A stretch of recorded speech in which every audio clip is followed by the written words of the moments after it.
Icon star Allu Arjun కు తెలంగాణ ప్రభుత్వానికి ప్రచ్ఛన్న యుద్ధం నడుస్తోంది. అసెంబ్లీలో ముఖ్యమంత్రి రేవంత్ రెడ్డి బన్నీతో పాటు సినీ పరిశ్రమపై విరుచుకుపడిన రోజు రాత్రే అల్లు అర్జున్ ప్రెస్ మీట్ పెట్టడంతో అగ్నికి ఆజ్యం పోసినట్లయింది. పోలీస్ అధికారులు అల్లు అర్జున్ పై ధ్వజమెత్తారు. దాదాపు 10,000 వీడియోలను విశ్లేషించి అల్లు అర్జున్ చేసిన తప్పును బయటపెట్టారు. ఈ తరుణంలో కేసు నుంచి అల్లు అర్జున్ ఎలా బయటపడతాడా అంటూ అభిమానులు ఆందోళన చెందుతున్నారు. జైలు నుంచి విడుదలైన తర్వాత మెగా కాంపౌండ్ లోకి అల్లు అర్జున్ అడుగుపెట్టాడు. స్వయంగా కారు నడుపుకుంటూ వెళ్లి చిరంజీవి ఇంటికి వెళ్లాడు. గంట సమయం గడిపి భోజనం చేసి తర్వాత నాగబాబు ఇంటికి కూడా వెళ్లాడు. నాగబాబు అయితే అప్పటి వరకు బన్నీతో ఉన్న విభేదాలన్నీ మర్చిపోయి ఆప్యాయంగా కౌగిలించుకొని సాదరంగా ఇంట్లోకి తీసుకువెళ్లాడు. జరిగిన సంఘటనపై ఇద్దరూ చర్చించుకున్నారు. తర్వాత కలవాల్సింది ఏపీ ఉప ముఖ్యమంత్రి పవన్ కళ్యాణ్నే. పవన్ ను కలిసేందుకు అపాయింట్మెంట్ కోరగా ఇంతవరకు అనుమతి రాలేదు. అవునని కానీ కాదని కానీ సమాధానం రావడం లేదు. లెట్ వెయిట్ అంటున్నారు. ప్రస్తుతం ఉన్న తరుణంలో తప్పంతా అల్లు అర్జున్ వైపే ఉందంటూ అందరూ వేలెత్తి చూపుతున్నారు.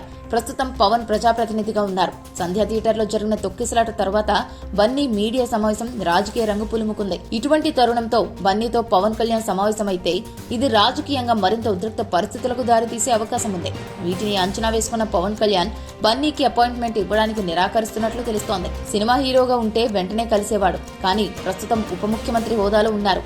వివాదం మరింత జటిలం కాకుండా ఉండాలంటే అల్లు అర్జున్ ను కలవకపోవడమే ఉత్తమమని యోచనలో పవన్ ఉన్నారు. పవన్ ఆలోచన ఎంతవరకు సరైందనేది రానున్న రోజుల్లో మారే రాజకీయ పరిణామాలు చెబుతాయి. అప్పటి వరకు ఎదురు చూడాల్సిందే.